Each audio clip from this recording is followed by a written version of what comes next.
Hello, I'm Cliff Pryor, CEO of the Global Steering Group, and I'm delighted to introduce Ibukun Awosika, our next keynote speaker. Ibukun chairs the First Bank of Nigeria Limited. She's also an author, a motivational speaker, an entrepreneur. She's passionate about causes that promote women and is president of the International Women's Entrepreneurial Challenge and co-founder of Women in Business, Management and Public Service. Welcome, Ibukun. Thank you very much, and I'm grateful for the invitation and for the introduction by Cliff. Before I start, I'd really like to thank Sir Ronald Cohen and Dalika for inviting me to be part of this.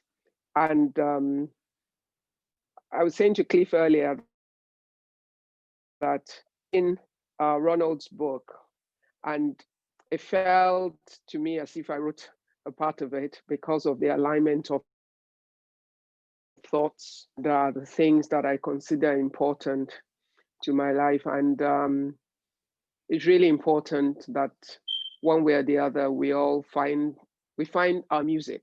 We find the things that mean the world to us, that make full, such that it's not just about the numbers or that which we can acquire or achieve or the deliverables, but the things that are meaningful that we do on a day-by-day basis. And there's nothing more satisfying and meaningful than the things that impact on other people's lives and change them positively.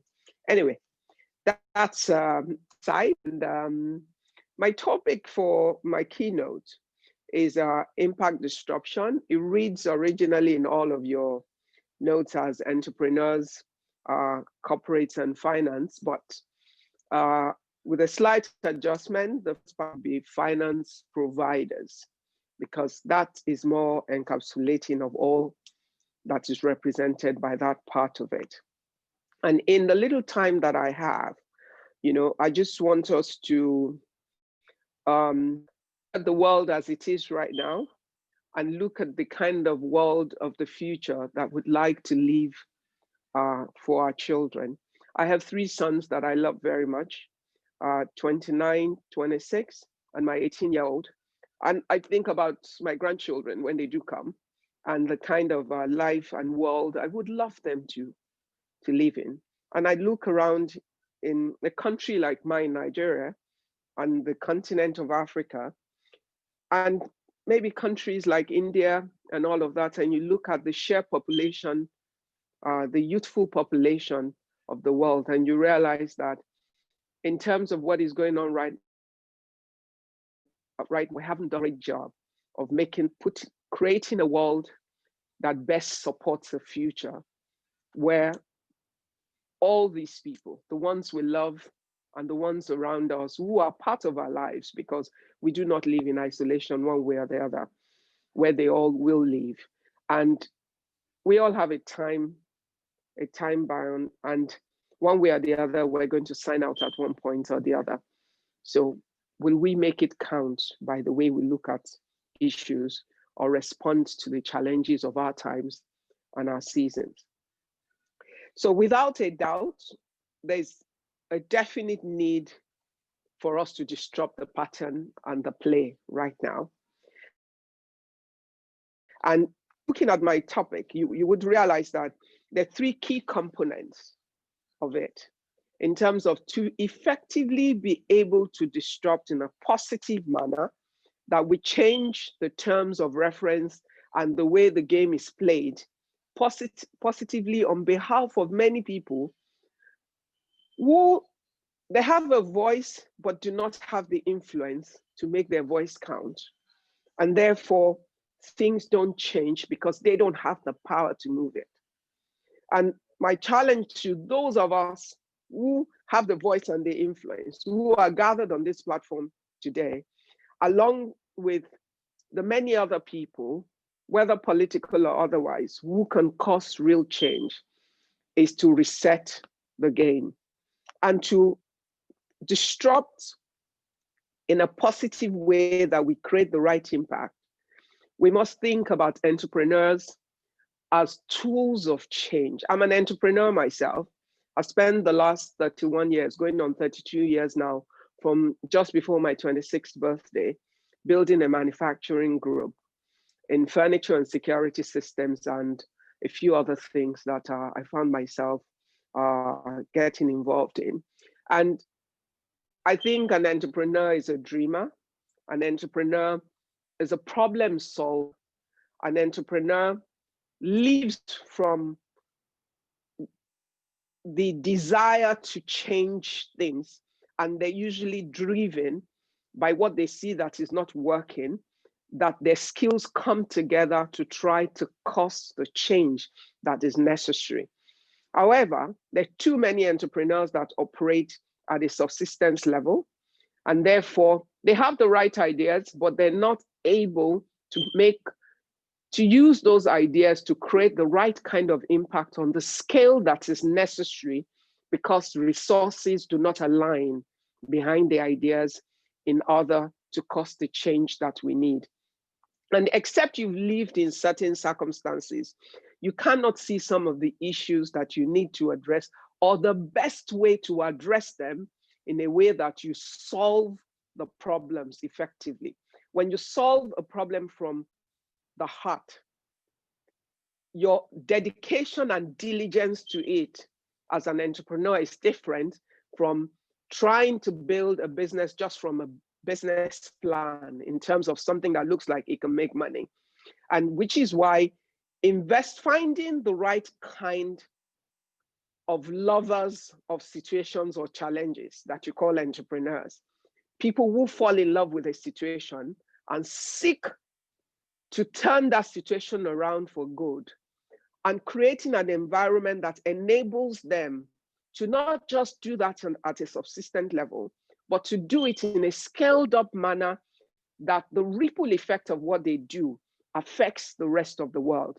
One of my favorite stories will be a company, Delight Incorporated, Delight Designs Incorporated, which I have the privilege of chairing, and two young men who have had, I mean, they could be doing anything, but their life stories are different, but they came together at business school in Stanford, Ned Tozan and Sam Goldman, and together coming from different lines and different experiences, they have together with other partners, with the alignment of various financial institutions and players like Acumen, who believed in the vision of what they were trying to do, even after they had made enough sacrifice in fighting for what they believe could change lives, to the company that 14 years after right now is standing as a company that has impacted over 100 million people across the globe. It's always a pleasure to listen to the stories of how Delight has come to be, to see the joy that all those that have been involved in the process of it at different levels, the entrepreneurs, the financiers, the impact investors, the people who came with them and fell in love, and even though they weren't getting the economic value at that point in time, still decided to stay because they saw the value of changing lives, as well as building a business as a vision they were willing to commit to long-term in order to change, to impact the lives of so many people across the world. Imagine two young men, 14 years after, with all the support that they have, impacting 100 million people that had no other way to get the kind of solution that they've offered, safer, more environmentally friendly in terms of the solar product solutions that they deliver, and the business opportunities they have created in terms of micro businesses who are able to ride on the back of the products, family enterprises, the education impact because of young children or students who are able to study even though there's no public power source in their neighborhood or in their schools, and all of those things.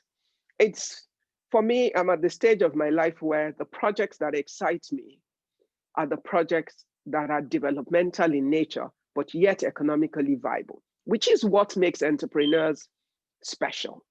They're not NGOs. They're not just trying to have a charity project. They're trying to build a sustainable project, but they need special assistance in some ways because it's more patient return. It takes a bit more time, but you need the entrepreneur working with the right kind of corporates who are socially responsible, looking for the right kind of impact and influence within the economies or the societies or communities where they work, who then invest part of their excess returns in some sense because they have decided that this is important enough. And anyway, doing good business is always smart business because ultimately it generates economic return even for the organizations who are invested in that process. If we have more people empowered educationally, economically, health-wise, using different solutions that are developed by entrepreneurs all across the world, we'll find that we can have a better world. We'll have more, we'll have brighter minds, right-thinking people who affect political systems, even in their countries. There are many unplanned consequences of what entrepreneurs do. If you have people well-educated and right-thinking, when politicians are trying to take advantage of them, as they tend to do on our side of the world, and well, as it seems right now, in many more parts of the world than we ever thought, then people can't make the right kind of decisions because they have the mindset to think through the issues in order to conclude right. When you talk about the financial providers, look at the time and the seasons. I come from the financial services sector. And when you think in terms of what is going on right now, fintechs and entrepreneurs looking for other ways to create inclusiveness in the financial services sector, they have in many ways forced the big financial institutions to have to play on some of their terms. Yes, we have the infrastructure, we have the market size, we have the reach, we have the influence and all of that. But let me use my country as an example. Before a lot of digital impact on the financial services sector in the last few years, in a country of about 200 million people, we largely had about 50 million people that were fully banked in some sense, which is 25% of the population. You had the largest portion of the population outside of the banks. And it always felt as if there was no way to serve them efficiently until the younger generation entrepreneurs came with all sorts of fintech solutions using technology to drastically cut down the cost of servicing these people, finding alternative solutions to service them that were affordable to them, delivering financial services to them on a pay-as-you-go basis that made it possible for them to be able to take loans in order to take opportunities that were available, which they never could do, but also meeting them at their point of need, using factors different from our standard factors of evaluating if they were credit worthy or not. But they also needed the corporates. They needed the big financial corporates. We have the database of the people banked and unbanked in many ways. We have the infrastructure that can make their life easier and make it easier for them to reach a wider market. We have built models off of the work that we've seen that the fintechs have done. At my bank, for instance, we've been very focused on developing our agency banking network across our country, which has served for us as a major tool to maximize our investment in fixed assets across the country. For a 125-year-old institution, we obviously have a lot of fixed assets. We're not as light on our feet as we'd like to be. But because of technology and all the activities of the fintechs, going into our agency banking and other solutions like that, we've been able to create other value out of the assets we already have in order to reduce our cost of service. And that has allowed us to partner with the young entrepreneurs developing a lot of financial services solutions and has supported our ability to deliver financial solutions to communities that we would otherwise not have been able to reach effectively. What's my conclusion to you? We need to disrupt everything right now. We need to find where all the factors align. We need to find how the entrepreneurs work with the corporate, how the financial providers and the financial institutions all align, working hand in hand together to find the right solutions that makes sure that we build a better world, a world where everybody is taken care of in their own way, where life can be made better for all of us. No man is an island. We need one another.